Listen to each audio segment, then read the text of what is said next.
Hi everyone, আসসালামু আলাইকুম। কেমন আছেন সবাই? আশা করি সবাই খুব ভালো আছেন। আমিও ভালো আছি আলহামদুলিল্লাহ। আজকে আমি রান্না করব সাবুর পায়েস।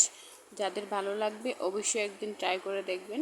খেতে কিন্তু খুবই ভালো, বাচ্চাদের জন্য ওটি খুবই ভালো খেতে, বাচ্চাদের স্বাস্থ্যের জন্য খুবই ভালো। আর আমরা বড়রাও খেতে খুব পছন্দ করি। যারা যারা পছন্দ করেন সাবুর পায়েস অবশ্যই কমেন্টস করে জানাবেন। আমার ভিডিওর মধ্যে কিছু শব্দ শুনতে পাবেন। শব্দটা হচ্ছে বাহিরে বৃষ্টি পড়ছে, তাই শব্দ শোনা যাচ্ছে। এখানে আমি দুধটা এখানে আমি 250 গ্রাম সাবু রান্না করব। তার জন্য আমি 1 লিটার দুধ নিয়ে নিছি। 1 লিটার দুধটা আমি ভালো করে জাল করে এখানে আমি দিয়ে দেব দারচিনি, এলাচ আর তেজপাতা দিয়ে আমি দুধটা ভালো করে জাল করে তারপর আমি দিয়ে দেব এখানে সাবুটা দিয়ে আমি অনবরত নাড়তে থাকবো। একটু ঘন ঘন নাড়া দিবেন, নাহলে নিচে জমা হয়ে যাবে এবং লেগে যাবে।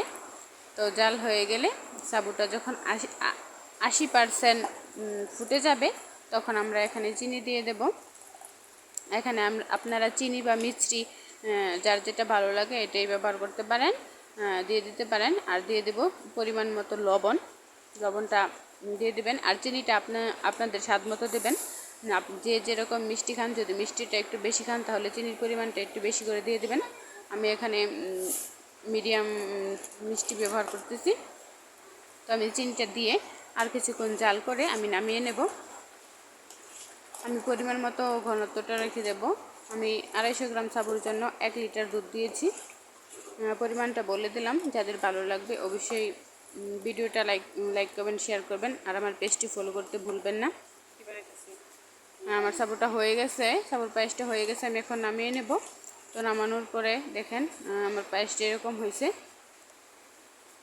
যদি ভালো লাগে অবশ্যই আমার ভিডিওটা ভালো লাগলে আমার পেজটি লাইক কমেন্ট শেয়ার করতে ভুলবেন না।